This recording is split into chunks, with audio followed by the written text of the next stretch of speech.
डिब्बा निकालोगे, पोहा बनाओगे, भिंडरिया में डालोगे उसको, गैस पर रखोगे और पोहा तैयार हो जाएगा। और भी जो सामग्री बनाना वो तैयार है। तो ये सब जो क्या है, सामग्री जो होना, गैस का होना, बनाने वाला भी होना, ये सब क्या है, एक कारण है। जब सब कारण मिल जाते हैं तभी वो तैयार होता है, तभी तुम्हारे लिए नाश्ता मिलता है। उसी प्रकार जो ध्यान करना है, उस ध्यान के लिए 5 कारण हैं। जब तक वो कारण नहीं होंगे तब तक आप ध्यान नहीं कर पाओगे। जब तक आप क्या होगा, कारण नहीं होंगे तब तक आप जो है ध्यान नहीं कर पाओगे। तो ध्यान करने के लिए वो 5 कारण कौन से हैं? तो इसके लिए आचार्य भगवान कह रहे हैं क्या, हाथ जोड़िए, वैराग्यम तत्व विज्ञानम निर्ग्रंथम निर्गंत्यम समचित्तता परिसर्जयश्चेति पंचैते ध्यान हेतुवः। कितनी सुंदर बात है। बोले वैराग्यम तत्व विज्ञानम, आपको ध्यान कब हो सकता है? जब आपके अंदर वैराग्य भाव होंगे तभी ध्यान कर पाओगे। अगर वैराग्य भाव नहीं होंगे तो आप क्या करोगे, ध्यान नहीं कर पाओगे। यदि वैराग्य नहीं होगा तब तक ध्यान नहीं कर पाओगे। राग व्यक्ति क्या है, अपने राग में ही लगा हुआ है।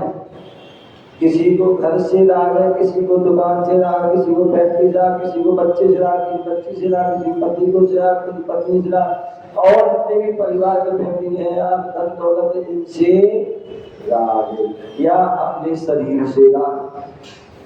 और शरीर से राग होने के बाद शरीर को पुष्ट करने में लगा, शरीर की सेवा में, शरीर की जो 5 इंद्रिय है उनके जो है विषय भोगों में ही लगा हुआ है, क्योंकि उससे राग है। और जैसे ही शरीर से जो है राग कम होता है, वैराग की ओर अग्रसर होता है, तभी वह ध्यान कर पाता है। आपने सुना होगा, देखा होगा, पढ़ा होगा, ऋषभदेव तीर्थंकर इस युग के प्रथम तीर्थंकर हैं, जिनकी 83 लाख पूर्व आयु निकल गई और वह राजपाट में घर वैभव में फंसे हुए हैं। तब सौधर्मेंद्र को जो है चिंता होती है कि क्या करूं, कैसे करूं, कैसे वो वैराग हो, कैसे सबका कल्याण करे, कैसे अपना कल्याण करे। और उसके लिए उन्होंने क्या किया, ऐसा भूमिका बनाई कि उन्होंने नीलांजना जैसी नृत्यांगना को बनाया, और वो भी कैसी, जिसकी आयु थोड़ी सी बची,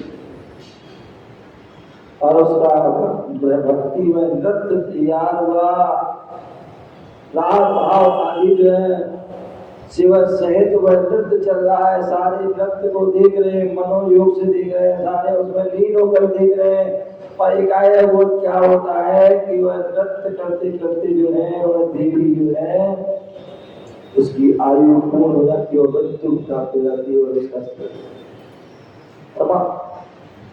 वो विलीन हो जाती है। और सौदा में तो इतना होशियार था कि जैसे ही वह दूध फैली गई दूसरी तुरंत आ जाती है। किसी को मालूम भी चलता है कि एक पल में जल जाती है और उसी पल में वापस दूसरी आ जाती है।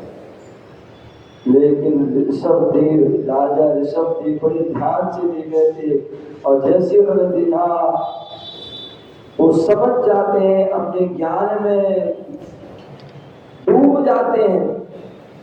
और जो अभी वह राग प्रपंच में फंसे हुए थे, अब जो है वह उनका जो है राग जो है वैराग की ओर जो है लगता है कि अरे ये शरीर तो नश्वर है, क्षणभंग है, अनित्य है, नष्ट हो जाएगा। क्या हो जाएगा? नष्ट हो जाएगा। ऐसा विचार करके वह क्या करते हैं,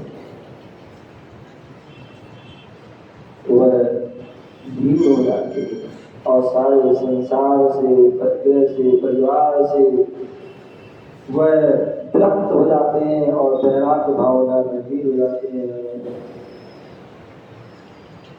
और वह जैसी वैराग्य होते हैं और वह वन की ओर चले जाते हैं, दीक्षा को धारण कर लेते हैं।